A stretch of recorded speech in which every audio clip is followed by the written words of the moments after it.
거기에서 대전에서 직원 30명 규모로 운영하시는 원장님 가게가 있었는데 그 치과는 100% 모델리스트로 진행을 하더라고요. 그래서 이제 저희 병원도 구강 스캐너도 있고 페이스 스캔도 도입을 했고 이제 걸음마 단계라고 시작을 하면서 저도 강의를 들었는데 좀 희망을 저도 봤다고 생각해요. 주변에서 지금 모델리스트를 점점 늘리는 추세라고 들었지만 그렇게 100% 모델리스트를 하는 곳은 저도 처음 봤거든요. 그래서 거기서 들었던 부분들에 대해서 선생님들과 공유하고 싶은 부분들이 있어서 세미나를 준비하게 되었습니다. 일단 구강 스캔에 대해서 먼저 장단점이 있을 거잖아요. 그래서 구강 스캔의 장점에 대해서 먼저 알아보도록 하겠습니다. 일단 진료의 편의성 부분일 거예요. 다양한 케이스에서 활용이 가능하고 치주 질환자, 심한 치주 질환자나 보면은 인상을 체득하기 전과 인상을 떠서 저희가 속보를 부어보면 다른 경우들이 굉장히 많이 있거든요. 그 부분을 두개 탓도 아니고 환자의 상태에 따라서 구현을 못하는 거기 때문에 좀 답답한 경우들이 있었는데 예를 들어 모빌리티가 심하다든지 그런 부분에서 구강 스캐너는 조금 더 극복이 가능한 부분들이 생기고 구토반사나 개구 제한 등 환자들이 굉장히 불편한 부분들에 대해서도 더 쉽게 체득이 가능하도록 용이합니다. 그리고 진료 시간의 감소 부분인데 이 부분도 인상 체득을 할 때는 인상제가 굳고 믹싱하고 이렇게 일일이 준비하는 시간들에 대해서 20에서 30분 정도가 소요된다면 구강 스캔은 5분에서 10분 정도, 물론 이것도 눈 속도에 따라 다르겠지만 조금 더 시간에 대해서도 단축시킬 수 있고, 인상 체득에서 인상이 부정확할 시에는 다시 리인프하거나 마진이 안 나온 경우에 애매해서 잘 확인이 불가능한 경우들이 있는데 구강 스캔은 일단 화면으로 바로 나오기 때문에 이 부분에 대해서 안 나온 부분은 바로 그 부분으로 돌아가서 다시 스캔을 하면서 수정이 가능하다는 부분이 더 큰 굉장한 장점이라고 볼 수 있고요. 그 다음에 경비 절감 부분도 있는데 기존 인상은 매 인상 시에 체득되는 비용이 발생하지만 구강 스캔은 초기에 관련 부속품만 구매를 해놓으면 이걸로 활용해서 굉장히 많은 부분의 여러 환자를 사용할 수 있다는 장점이 있습니다. 그 다음에 관리의 편의성 부분인데 기존 인상에서는 트레이나 기공실에서도 인상을 자꾸 받다 보면 이름이 잘못 적힌다든지 뭔가 누락이 발생하는 부분들이 간혹 생기는데 그런 보관적인 부분에 대해서도 데이터로만 구강 스캐너는 확인을 하기 때문에 그런 누락될 부분에 있어서도 굉장히 유리한 부분이 있고요.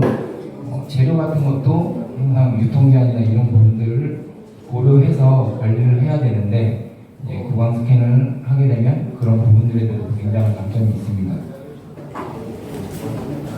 근데 구강 스캐너는 또 스캐너 팁이나 이런 부분들 손상 관리나 스캔 바디 분실 등만 잘 신경 써 주신다면 굉장히 많은 부분에서 사용이 가능하고, 그다음에 근무 환경 개선 부분도 있는데 이 부분은 진료실 부분에서는 유니폼이나 진료실 내부나 그런 인상 필테 키트 부분의 오염이나 환자 의복의 손상 같은 부분에서 발생할 수 있는 부분을 굉장히 줄여줄 것이고, 더 큰 건 기공실이 더 크게 이 부분은 와닿는데 모델 작업 같은 과정들이 줄어들다 보니까 기공 공정이 굉장히 줄어드는 효과도 있고, 그러다 보면 고철물이 나올 수 있는 절대적인 시간이 필요한 경우들이 있잖아요. 적보를 놓고 그 다음에 중간 과정들이 있는데 그 부분이 굉장히 단축된다는 장점이 있습니다. 단점으로는 일단은 스캐너 장비가 고가의 장비다 보니까 그 강의할 때 원장님이 그러시더라고요. 싸고 좋은 장비는 없다고. 그러니까 비싸면 비쌀수록 그 값어치를 한다고 하는 부분들이 있어서도 굉장히 부담스러운 부분일 수 있거든요. 치과 입장에서는.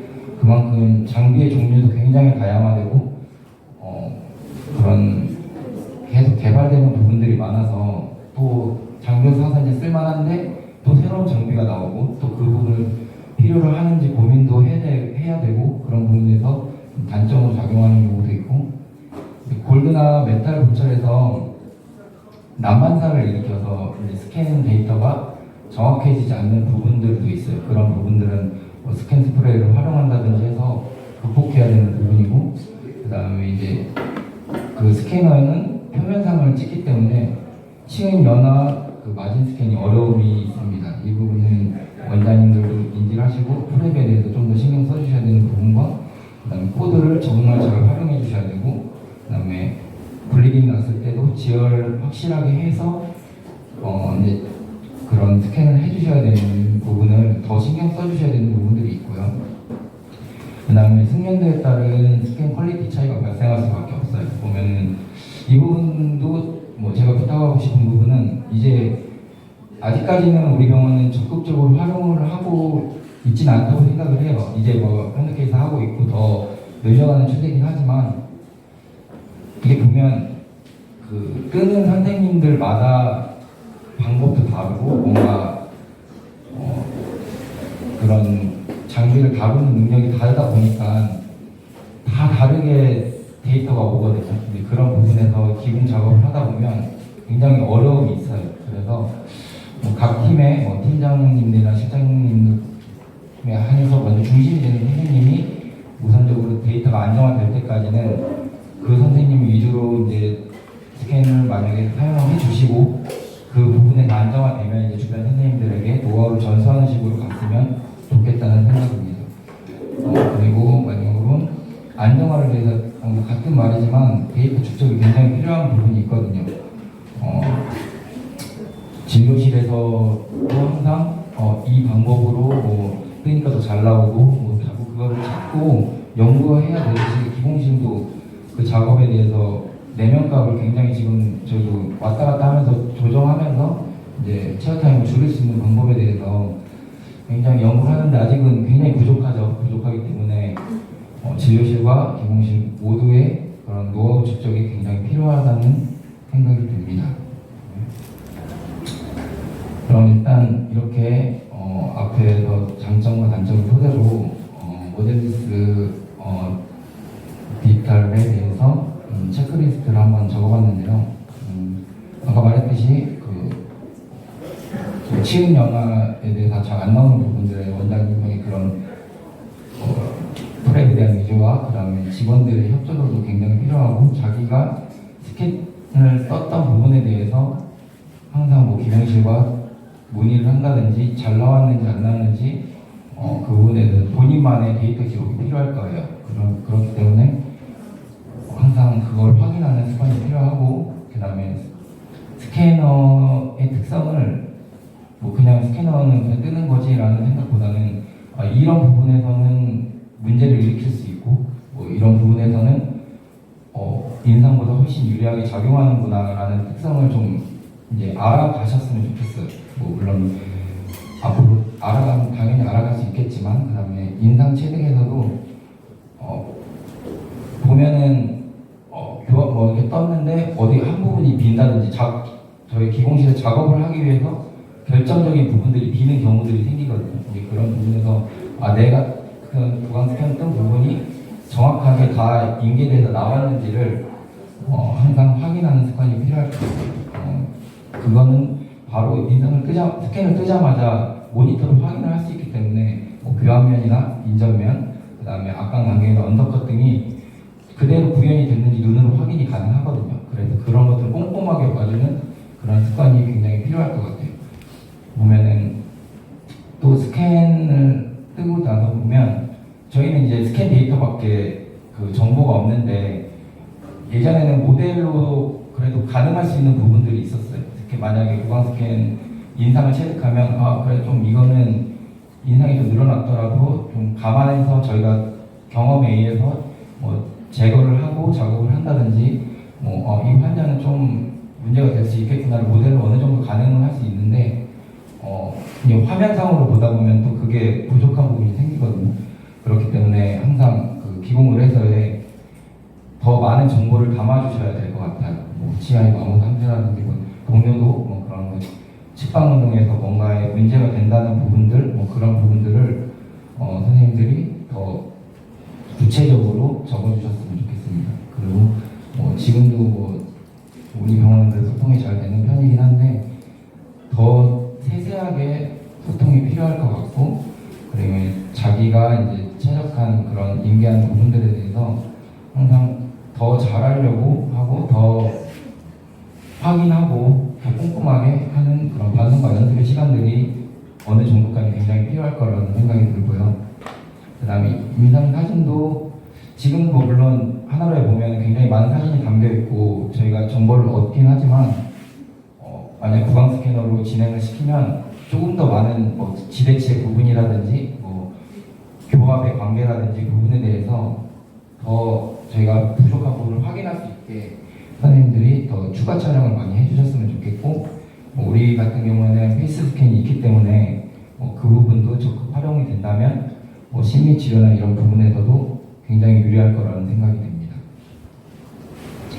일단은 전반적으로 그런 스캔에 대해서 이해와 그런 과정이 있었다면 이제는 좀 스캔을 뜰 때 있어서 주의사항에 대해서 몇 가지만 알아보도록 할게요.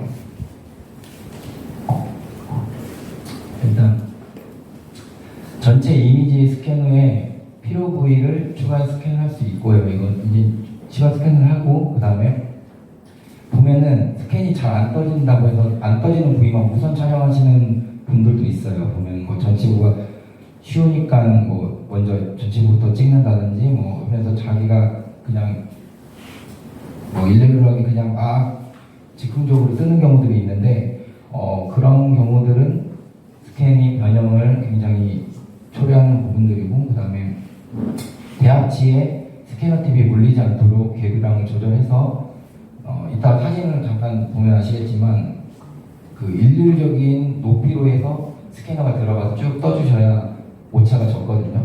그 다음에 편안한 자세 찾기는 환자가 아니라 이제 스캐너 뜬 선생님들이 보면은 그 동선의 자세를 굉장히 자기가 유지를 해주셔야 되는데 보면 쓰다가 보면 불편한 자세로 이게 하다 보면 또 그게 변형을 초래할 수 있거든요. 그런 부분에서도 연습이 필요한 부분일 것 같고, 그 다음에 시오 및 교합점 확인 부분인데요. 이 부분은 뜨기 전에 스캔을 뜨기 전에 교합지로 환자가 이제 물리는 교합점을 표시해 주셨으면 좋겠어요. 그러니까 이거는 루틴적으로 갔으면 좋겠는 부분인데 이게 만약에 스캔 데이터가 부정확하더라도 기공시간이 화면으로 스캔점에 대해서 확인을 할 수가 있거든요. 근데 그 점이 맞아 들어가면 이 스캔은 좋구나라는 인식을 할 텐데 만약에 그게 없다면은 이게 맞는 건지 안 맞는 건지에 대한 의심을 저희는 할 수밖에 없고,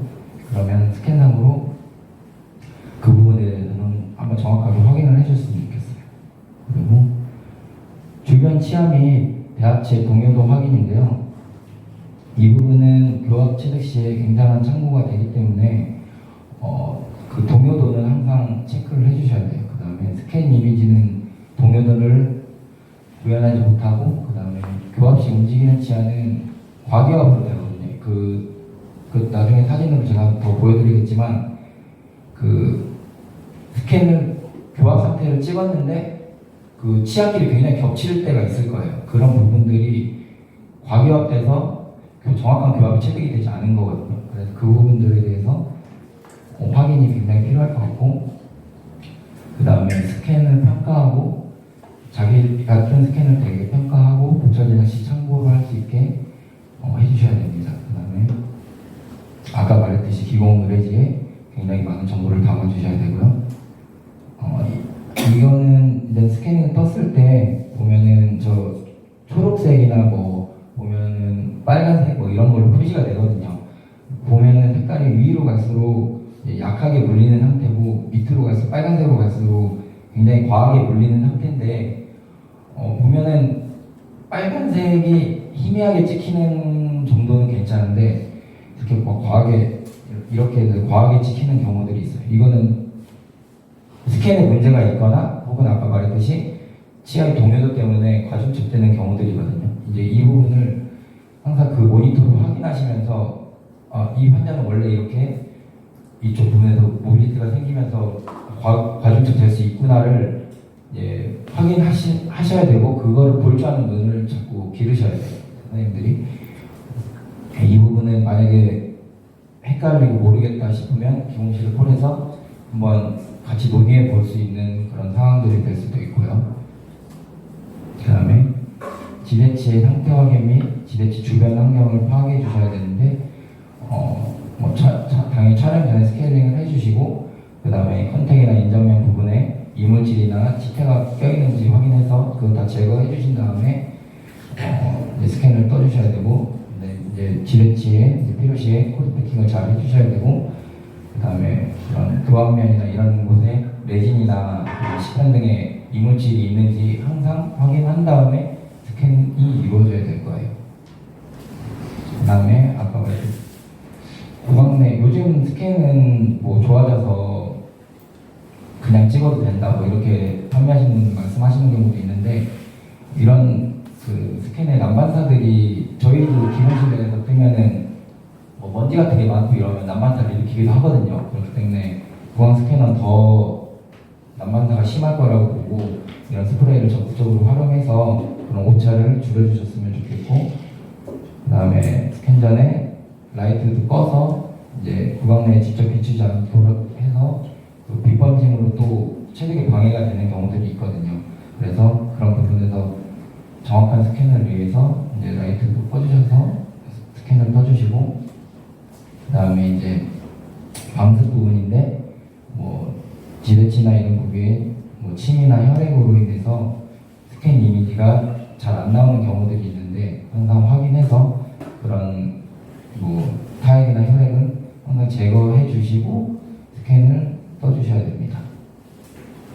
보면은 이렇게 블리딩 된 경우에 뭐 이 정도에 대해서 스캔을 그냥 뜨는 경우는 없겠죠. 근데 어쨌든 그런 부분을 세심하게 해서 뭐 지혈제 같은 걸 많이 쓴다고 하시더라고요. 그래서 그런 부분들도 고려해서 어쨌든 저렇게 깨끗한 상태에서 스캔이 가능하도록 항상 유의를 해주셨으면 좋겠고요.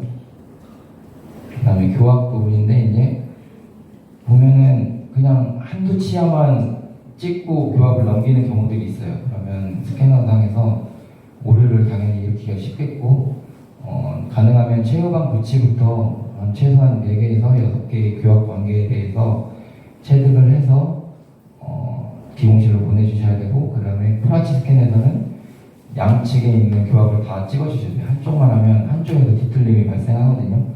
그런 부분에서 정확하게 많은 부분의 교합 관계를 체득해 주셔야 되고요. 그 다음에 이제 이런 건 전 찾은 건데 이제 스캔을 자기만의 방법으로 막 여러 가지를 이제 올린 거겠죠. 방법적으로 하는데 저도 찾아보고 이제 그 강의에서 나온 것처럼 이렇게 뭐 이 정도 선에서 많이 하면은 잘 나온다고 저도 들었거든요. 그래서 일단 교환면부터 보면은 교환면부터 쭉 찍어 나가면서 지금 전체 부위에서의 변형이 제일 크거든요. 그래서 저 부분에서는 S자 곡선을 그려가면서 쭉 루틴하게 가다가 이제 구칩으로 또 가고 또 현면으로 쭉 따라가다가 다시 또 링걸로 쭉 따라가는 그런 모션을 일률적으로 쭉 가야 이제 정확한 스캔이 이루어질 거예요. 보면은 교환면에서 막 S자 곡선을 구치부에서 S자 곡선 그리고 전체에서 쭉 따라가고 뭐 이렇게 혼선을 가게 하는 것이 아니라 이렇게 스무스한 모션으로 진행을 해주셨으면 좋겠어요. 네, 이것도 아까 간격 스캐너 구간의 간격이 일률하게 가야 정확한 스캔이 나올 거고, 그다음에 뭐 지대치 부위에서는 저렇게 꺾이는 부분에서는 좀 더 각도를 신경 써주시면서 체득해 주셔야 될 것 같고, 그다음에 이제 보컬에서도 그렇고 링갈에서도 같은 강의 항상 간격이 중요한 것 같더라고요. 그러면 보컬에서도 저런 지대치 부위에서는 특히 각도에 대해 좀 더 신경 써주시고, 그 다음에 이제 보면 저렇게 스캐너로 된 게 디자인 작업을 할 때 명확히 정확히 차이가 없잖아요, 많이. 저 정도는 돼야 이제 작업을 할 때 마진에 대해서 정확히 이해하고 기공실에서 작업이 가능한 수준입니다. 보면은 이게 저희 스캔 데이터인데 보면은 마진이 잘 안 보이죠. 이게 어쨌든 모델도 보고 스캐너도 봤는데 모델에서는 마진이 정말 명확하게 잘 보였거든요. 그런데 이렇게 스캔 작업으로만 작업을 하려다 보니까 정확히 마진을 찾기가 어렵더라고요. 그러니까 이게 진료실에서도 스캔 떴을 때 확인이 필요하고 스캔 뜨기 전 상태도 저는 모르지만 그 상태도 확인을 하셨어야 됐고 어쨌든 앞에서 설명한 과정에 의해서 체득됐다면 좀 더 달라지지 않았을까라는 생각도 합니다. 그다음에 이제 앞선 그림 사진 산성들에 대해서 이제 글로 간단하게 정리하는 건데요. 아까 말했듯이 스캐너 헤드에 그런 이동 경로에 대해서 전략적으로 가주셔야 될 것 같고, 그 다음에 스캔 부위, 지대치나 이런 부분에 대해서 항상 건조시키고 스캔에 오류를 일으키지 않는 걸 항상 찾으셔야 될 것 같고, 접촉과 구개측, 교환면이 중첩될 수 있도록 그런 움직임을 해주셔야 되고, 그 다음에 아까 간격, 스캐너 헤드와 그런 치아와의 간격 유지, 그 다음에 전치부에서의 그런 S자 곡선, 그 다음에 교환면, 구개측, 협측에서 그런 움직임들에 대해서 항상 기억해 주셔야 될 것 같고, 이제 왜곡을 줄여야 되는 부분이 가장 중요한 부분이고, 그 다음에 임상체와 그런 환자의 뭐 개개인이나 이런 중간 변수들 때문에 스캔 경로를 준수하지 않는 경우들이 발생한다면 다시 스캔을 중지하시고 처음부터 돌아가서 다시 스캔을 해주셔야 잘 정확한 결과를 얻을 수 있을 거라고 생각하고, 또 안 나온다고 해서 공일 영역만 계속적으로 스캔하는 것도 좋지 않거든요. 뭐 그러면은 다시 보안의 환경을 바꿔주고 아까 말했듯이 다시 또 규칙적으로 가야지 한 부위만 특정적으로 많이 찍는다고 해서 좋은 데이터를 얻을 수 있는 건 아닙니다. 그리고 스캔 후에는 항상 아까 화면으로 교합에 대해서 이 환자가 잘 몰렸는지를 정확히 확인하는 습관이 굉장히 필요할 겁니다. 그 다음에 이렇게 마지막 사진인데 보면은 우리 사진 아닌데 저런 스캔 데이터와 구강내가 정확히 일치하잖아요. 우리도 이제 이렇게 연습하고 진행한다면 저렇게 일치하는 순간이 오지 않을까라는 생각을 하면서 강의를 마치겠습니다.